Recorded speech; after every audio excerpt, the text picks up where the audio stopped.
ಧರ್ಮಸ್ಥಳದ ಪದ್ಮಲತಾ ಕೇಸ್ ಬಗ್ಗೆ ಆಸೆಯೊಂದು ಚಿಗುರಿದೆ. ಈಗ ಎಸ್ಐಟಿ ರಚನೆಯಾದ ಮೇಲೆ 39 ವರ್ಷಗಳ ಹಿಂದೆ ನಿಗೂಢ ರೀತಿಯಲ್ಲಿ ಪದ್ಮಲತಾ ಮೃತಪಟ್ಟಿರ್ತಾರೆ. ಪದ್ಮಲತಾ ಸಾವಿಗೆ ಎಸ್ಐಟಿಯಿಂದ ಅಟ್ಲೀಸ್ಟ್ ನ್ಯಾಯ ಸಿಗುವಂತ ಭರವಸೆಯಲ್ಲಿ ಇದೀಗ ಅವ್ರ ಕುಟುಂಬ ವರ್ಗ ಎದುರು ನೋಡ್ತಾ ಇದೆ. ಯಾರೀಕೆ, ಆ ಸಂದರ್ಭದಲ್ಲಿ ಯಾವ ತರ ಹತ್ಯೆ ಆಗಿತ್ತು ಅನ್ನೋ ಕುರಿತಂತೆ ಮಾಹಿತಿಯನ್ನು ಕೊಡೋದಾದ್ರೆ, ಧರ್ಮಸ್ಥಳದ ಬೋಳಿಯಾರು ಗ್ರಾಮದ ಪದ್ಮಲತಾ 1986ರ ಡಿಸೆಂಬರ್ 22ನೇ ತಾರೀಕು ನಿಗೂಢವಾಗಿ ನಾಪತ್ತೆಯಾಗ್ಬಿಡ್ತಾರೆ. ಅದಾದ್ಮೇಲೆ ಕೈಕಾಲು ಕಟ್ಟಿ ಹಾಕಿದಂತ ಸ್ಥಿತಿಯಲ್ಲಿ ಅವರ ಅಸ್ಥಿ ಪಂಜರ ಸಿಕ್ಕಿರುತ್ತೆ. ಪತ್ತೆಯಾಗದ ಪ್ರಕರಣ ಇದು ಅಂತ ಹೇಳಿ ಸಿಐಡಿ ಕೈ ಚೆಲ್ಬಿಡುತ್ತೆ. ಕಮ್ಯುನಿಸ್ಟ್ ಪಕ್ಷದ ಮುಖಂಡರೊಬ್ಬರ ಮಗಳಾಗಿರ್ತಾರೆ ಪದ್ಮಲತಾ.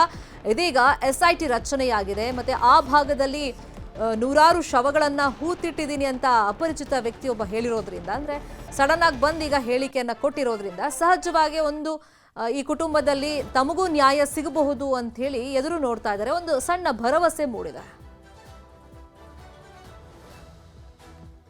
ನ್ಯಾಯಕ್ಕಾಗಿ ಪದ್ಮಲತಾ ಕುಟುಂಬ ಕೂಡ ಇದೀಗ ಎದುರು ನೋಡ್ತಾ ಇದೆ. ಸರಿಯಾದ ರೀತಿಯಲ್ಲಿ ತನಿಖೆ ಎಸ್ಐಟಿ ಮಾಡಿದ್ರೆ ನಮ್ಮ ಕುಟುಂಬಕ್ಕೂ ನ್ಯಾಯ ಕೊಡಿಸಿ ಅಂತ ಹೇಳಿ ಪದ್ಮಲತಾ ಕುಟುಂಬ ಕೇಳ್ತಾ ಇದೆ. ಯಾಕಂದ್ರೆ 39 ವರ್ಷಗಳ ಹಿಂದಿನ ಕೇಸ್ಗೆ ಈಗ ಮರು ಜೀವ ಸಿಗುತ್ತಾ ಅಂತ ಹೇಳಿ ಎದುರು ನೋಡ್ತಾ ಇದ್ದಾರೆ. ಏಕಾಏಕಿ ಪದ್ಮಲತಾ ಕಣ್ಮರೆಯಾಗ್ತಾರೆ. ಅದಾದ್ಮೇಲೆ ಕೈಕಾಲು ಕಟ್ಟಿ ಹಾಕಿರುವಂತ ಪರಿಸ್ಥಿತಿಯಲ್ಲಿ ಅವರ ಅಸ್ಥಿಪಂಜರ ಸಿಕ್ಕಿರುತ್ತೆ.